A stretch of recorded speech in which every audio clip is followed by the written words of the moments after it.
सवेरा किया। ज्ञान सूरज ने मन में सवेरा किया, जिंदगी के सफर को सुनहरा किया। दिया जीवन नया, की है ऐसी दया। दिया जीवन नया, की है ऐसी दया। प्यारे बाबा कहे दिल तेरा शुक्रिया। प्यारे बाबा कहे दिल तेरा शुक्रिया। प्यारे बाबा कहे दिल तेरा शुक्रिया।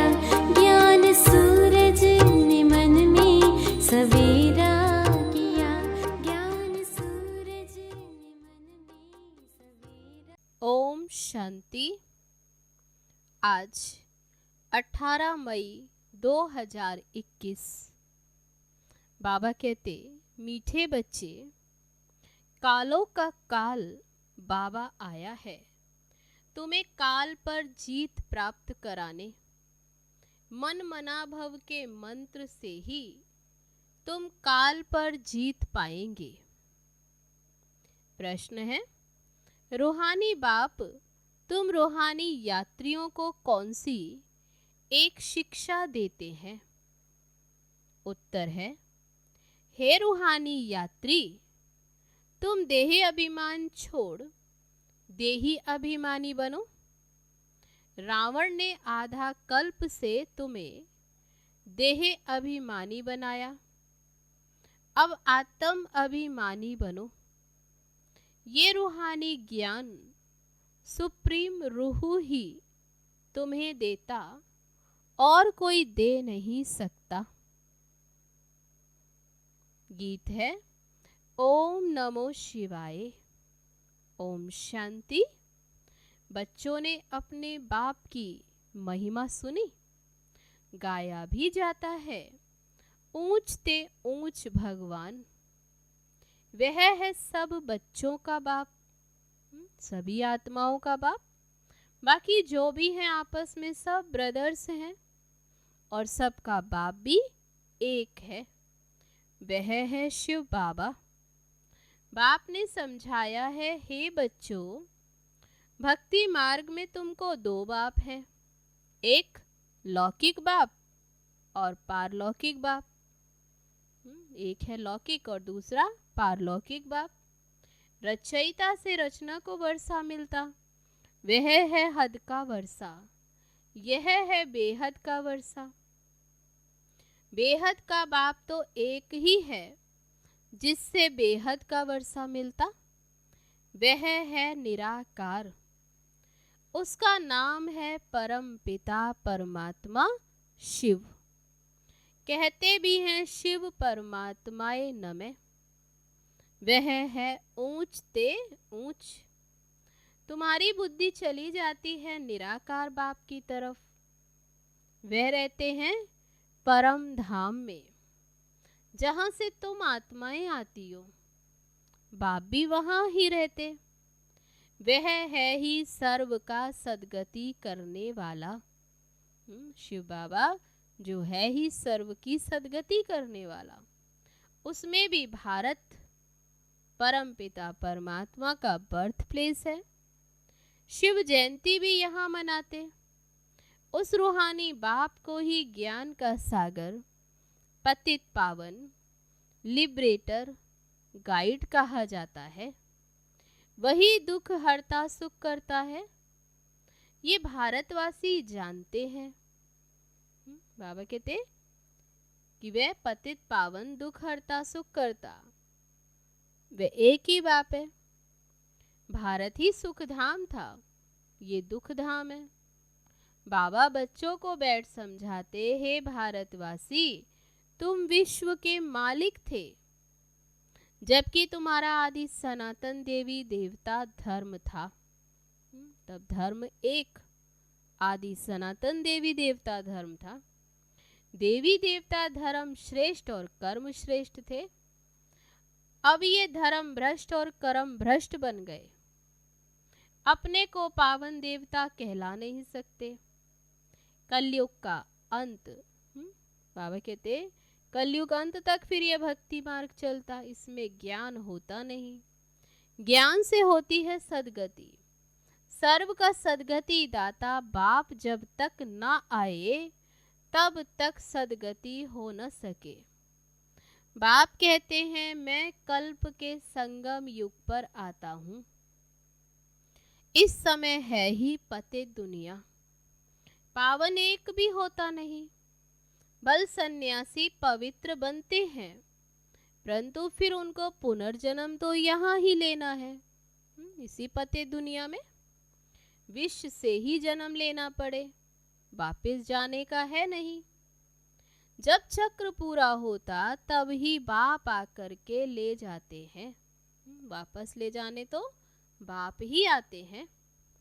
इसको कहा जाता है रूहानी ज्ञान। सुप्रीम रूह रूहानी ज्ञान देते हैं। सुप्रीम रूह ही ज्ञान का सागर पतित पावन है।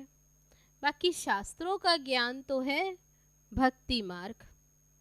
बाप कहते हैं यज्ञ तप तीर्थ आदि करते और ही नीचे गिरते आए हो। तुम पहले सतो प्रधान थे। भारत में प्योरिटी थी तो पीस प्रॉस्पेरिटी भी थी, हेल्थ वेल्थ दोनों थे। आज से 5000 वर्ष पहले की बात है। ये भारत स्वर्ग था। उस समय और कोई धर्म नहीं था, सिर्फ एक ही आदि सनातन देवी देवता धर्म था जो परमपिता परमात्मा ने स्थापन किया। स्वर्ग की स्थापना तो वही करेंगे, मनुष्य तो कर न सके। ऐसे तो नहीं कहेंगे कृष्ण रचयिता है, नहीं, रचयिता एक ही निराकार शिव है, बाकी है उनकी रचना।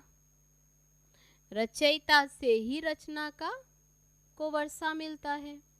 शिव बाबा जो रचयिता, वही आकर के रचना को वर्षा देते। बाप समझाते मैं तुम्हारा बेहद का बाप हूँ, तुमको बेहद का वर्षा देता हूँ 21 जन्मों के लिए। सूर्यवंशी चंद्रवंशी पवित्र धर्म स्थापन करता हूँ। ब्राह्मण धर्म है चोटी, सबसे ऊंची। रूहानी बाप रूहों को आप समान बनाते। बाप ज्ञान का सागर सुख का सागर है तो तुमको भी बनाते। बाप आप समान बनाते। भारत ही सुख धाम था, अभी तो ये दुख धाम है। बाबा कैसे आते ये किसको भी पता नहीं। सत्युग आदि से कलयुग अंत तक ये सारी हिस्ट्री ज्योग्राफी भारत की है। ये लक्ष्मी नारायण कितने हेल्दी वेल्दी थे, कभी बीमार नहीं पड़ते थे।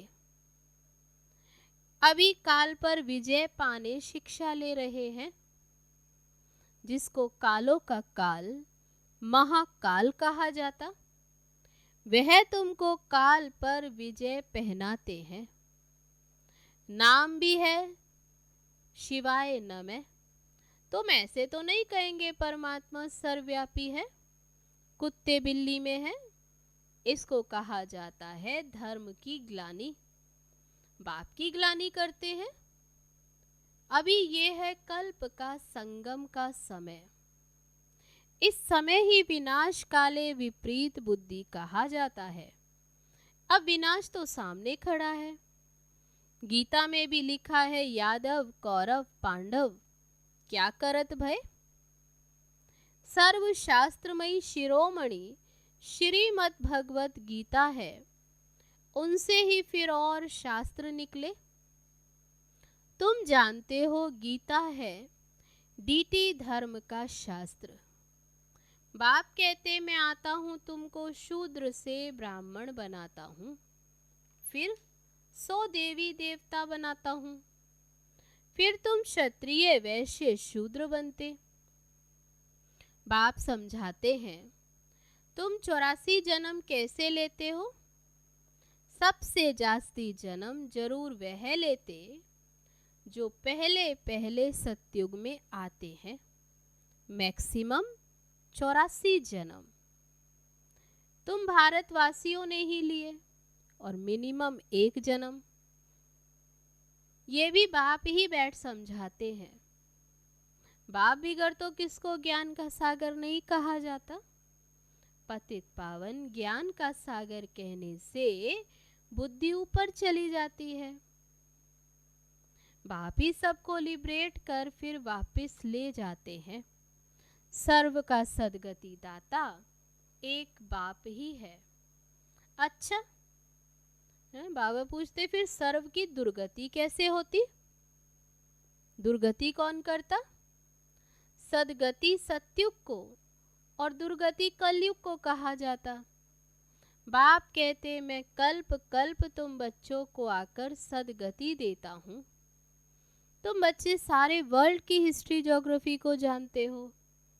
स्कूलों में तो आदि हिस्ट्री ज्योग्राफी सिखाते हैं। सत्युग त्रेता में कौन राज्य करते थे वह तो किसी को पता नहीं। चित्र तो बरोबर है, ये लक्ष्मी नारायण राज्य करते थे।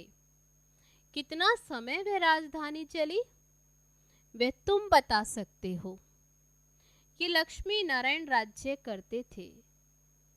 तो बाबा कहते अभी तुम ये बातें बता सकते हो। क्रिश्चियन डिनाइस्टी 2000 वर्ष चली, बौद्ध डिनाइस्टी इतना समय चली, इस्लामी इतना समय। उनके आगे फिर चंद्रवंशी थे जो 1250 वर्ष चले। तो सत्युग त्रेता में सूर्यवंशी चंद्रवंशी ही थे, तब और कोई धर्म नहीं था। तुम ही सूर्यवंशी चंद्रवंशी बनते हो। अभी फिर से बने हो ब्राह्मण वंशी। ये सारा नाटक भारत पर ही बना है। भारत ही हेल और फिर हेवन बनता है। और धर्म वालों के लिए नहीं कहेंगे, वे तो हेवन में होते ही नहीं। कोई मरता है तो कहते हैं स्वर्गवासी हुआ, परंतु ये समझते नहीं। कहते हैं स्वर्गवासी हुआ, लेकिन बाबा कहते समझते नहीं। नरकवासियों को तो फिर नरक में ही जन्म लेना पड़े। कोई नरक में शरीर छोड़ रहा है तो वापस नरक में ही आएंगे। स्वर्गवासी स्वर्ग में ही पुनर्जन्म लेंगे। तुम बच्चे समझते हो ये लक्ष्मी नारायण स्वर्गवासी थे। उन्होंने ये राजधानी फिर कैसे पाई? लाखों वर्ष की बात तो याद भी ना रह सके। सत्युग में ये शास्त्र आदि होते ही नहीं। ये सारी भक्ति मार्ग की सामग्री है। सीढ़ी नीचे उतरनी ही है। सतो प्रधान से सतो रजो तमो में ये सीढ़ी उतरने में 5000 वर्ष लगते हैं। सत्युग में 16 कला संपूर्ण, फिर त्रेता में 2 कला कम। आत्मा में चांदी की खाद पड़ी। कॉपर एज में आए तो कॉपर की अलाई पड़ी। इस समय फिर बिल्कुल ही तमो प्रधान है। आत्मा में ही खाद पड़ती है। आत्मा ही पूरे 84 जन्म लेती है। ये रूहानी बाप शिव बाबा आकर रूहानी बच्चों को समझाते हैं। तुमको अब आत्म अभिमानी बनना है। रावण की प्रवेशता होने से सब देह अभिमानी बन जाते। इसलिए बाबा सावधानी देते कि आत्म अभिमानी बनना है। अब अपने को आत्मा समझना है। हम ही 84 जन्म ले भिन्न भिन्न पार्ट बजाते रहते। अब 84 का चक्र पूरा हुआ। अब तो शरीर भी जड़जड़ी भूत हो गया है। द्वापर से रावण राज्य होता, सत्युग में है राम राज्य। सत्युग में तुम आत्म अभिमानी थे, द्वापर कलयुग में तुम देह अभिमानी बन जाते हो। तो ना आत्मा को और ना परमात्मा को जानते। बाप समझाते हैं आत्मा एक स्टार है। भ्रिकुटी के बीच में चमकता है अजब सितारा। उनको सिवाय दिव्य दृष्टि के देखा नहीं जा सकता। वे बिल्कुल ही सूक्ष्म है। आत्मा ही एक शरीर छोड़ दूसरा लेती है। हम आत्मा ने 84 जन्म लिए हैं। परमपिता परमात्मा भी बिंदी है, उनको ही ज्ञान का सागर, पतित पावन, नॉलेजफुल कहा जाता।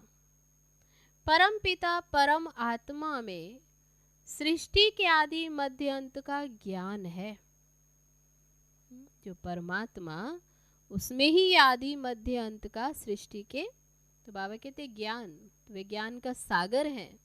बीज रूप होने के कारण उनको सत्य चित्त आनंद स्वरूप कहा जाता। बाप में जो ज्ञान है वह जरूर सुनाना पड़े। ये है स्पिरिचुअल नॉलेज।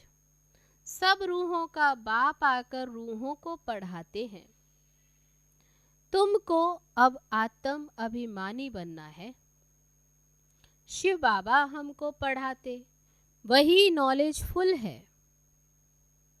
बाबा ही आकर स्वर्ग की रचना रचते हैं, तुमको स्वर्ग के लायक बनाते हैं। इस सृष्टि चक्र का राज कोई मनुष्य नहीं जानते। बाप को ही नहीं जानने के कारण भारत का ये हाल हुआ है। भारत, बाबा कहते भारत में प्योरिटी भी थी तो पीस प्रोस्पेरिटी भी थी। अभी तो ये है ही नर्क, फिर कोई स्वर्ग में जा कैसे सकता? अभी है ही नर्क। तो बाबा कहते बिल्कुल ही पत्थर बुद्धि हो गए हैं। बाप कहते मैं तुम बच्चों के लिए आया हूं अभी, तो कोई सौगात तो ले आऊंगा, तुमको स्वर्ग का मालिक बनाता हूँ। बाप आते हैं तो सौगात लाते, तो बाबा कहते सौगात में क्या लाता हूँ? स्वर्ग। जिन्होंने कल्प पहले वर्षा लिया था वही फिर लेंगे, मनुष्य से देवता बनेंगे। वास्तव में प्रजापिता ब्रह्मा के तो सब बच्चे हैं। अब ब्रह्मा द्वारा शिव बाबा रचना रच रहे हैं। ब्रह्मा कुमार कुमारी बनते जाते। शिव बाबा से वर्षा लेने के लिए पुरुषार्थ करना है। तमो प्रधान से सतो प्रधान बनना है। क्या पुरुषार्थ करना है? तब तमो प्रधान से सतो प्रधान बनना है, पावन बनना है। बाबा कहते बच्चों मुझे याद करो तो तुम्हारे सब विकर्म विनाश होंगे। ये स्पिरिचुअल नॉलेज सिवाय बाप के और कोई दे नहीं सकता। रूहानी बाप ही रूहों को ये नॉलेज देते हैं। तुम रूहानी यात्रा पर हो।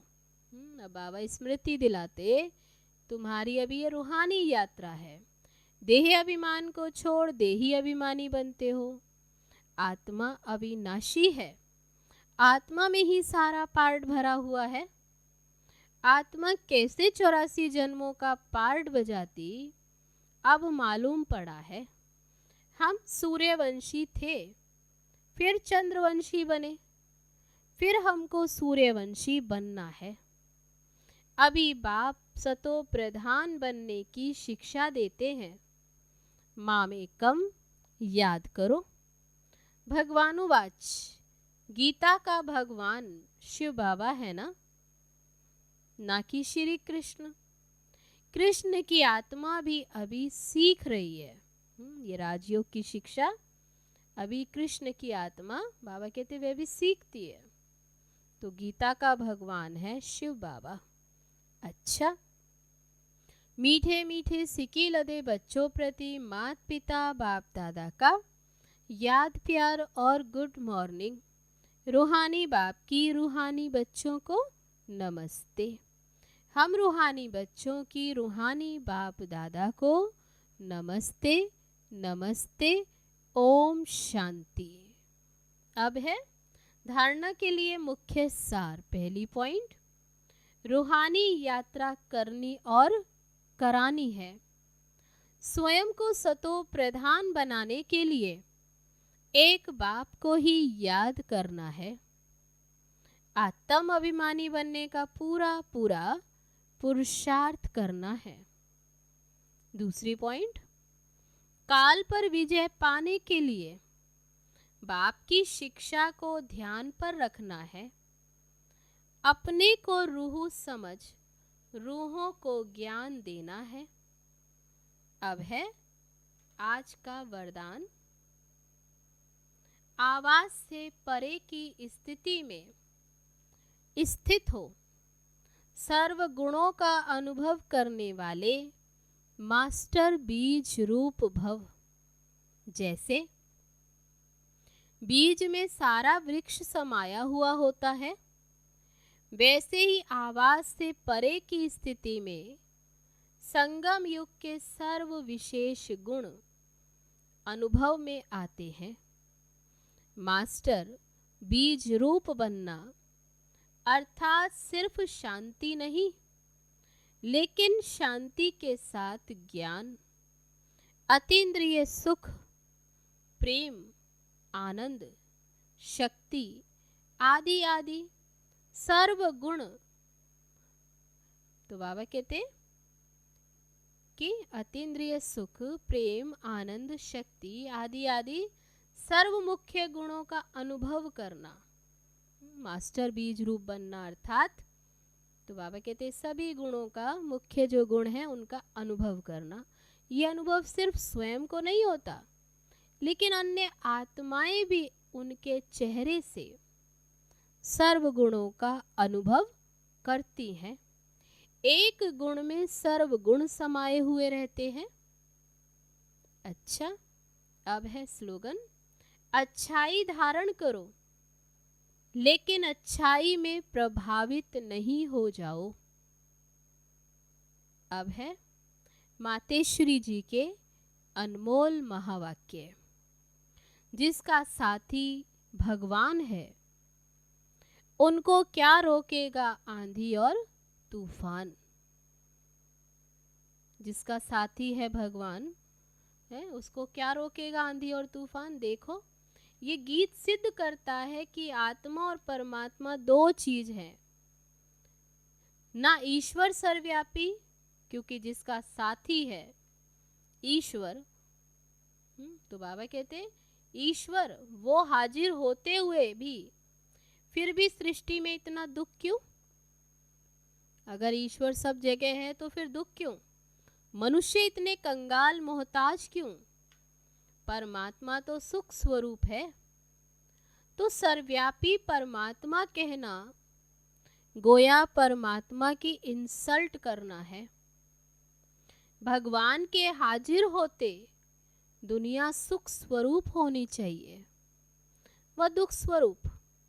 बाबा कहते, मम्मा कहती कि अगर भगवान हाजिर है तो भगवान के हाजिर होते हुए दुनिया सुख स्वरूप होनी चाहिए या दुख रूप। फिर परमात्मा को पुकारने की दरकार ही क्यों। तो इस समय माया सर्वव्यापी है। मम्मा क्लियर करती कि माया सर्वव्यापी है, ना कि परमात्मा हाजिर है। परमात्मा सिर्फ एक बार संगम पर आता, तब उनको हाजिर नाजिर कह सकते हैं। बाकी उनकी याद सबके दिलों में जरूर व्यापक है। शरीर को चलाने वाली शक्ति तो हर एक में भिन्न भिन्न संस्कार वाली आत्मा है, ना कि परमात्मा। अब विचार करना है कि परमात्मा का साथ क्यों लिया।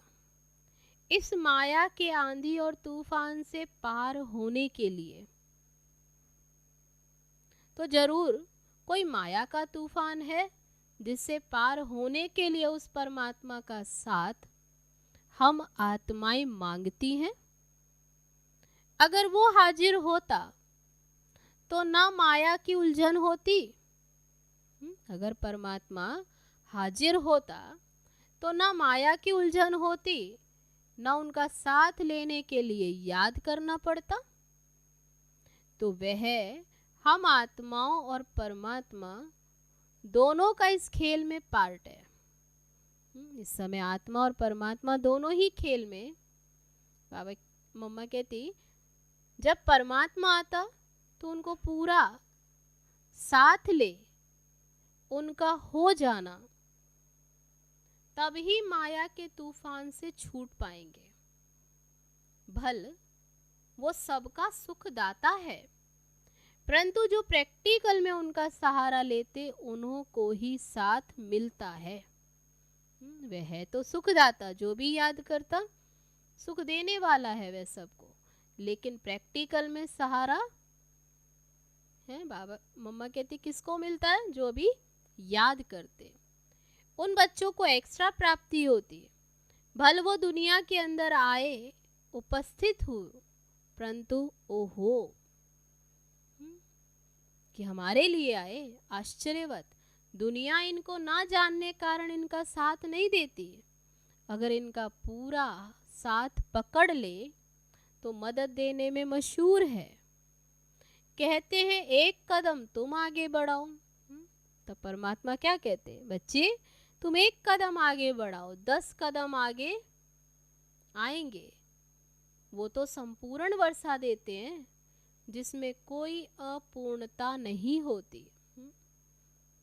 अच्छा, ओम शांति।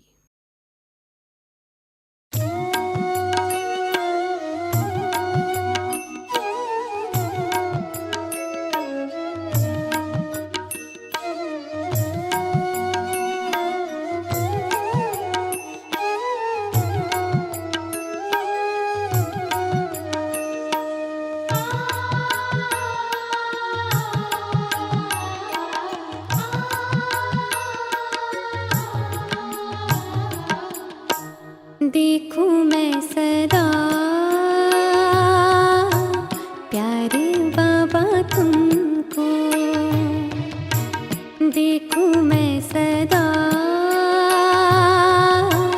प्यारे बाबा तुमको, मधुर मिलन का प्यारा वो नजारा, मीठे वो वतन का अनुभव प्यारा, बीता दो जीवन ये देख देख तुमको, देख देख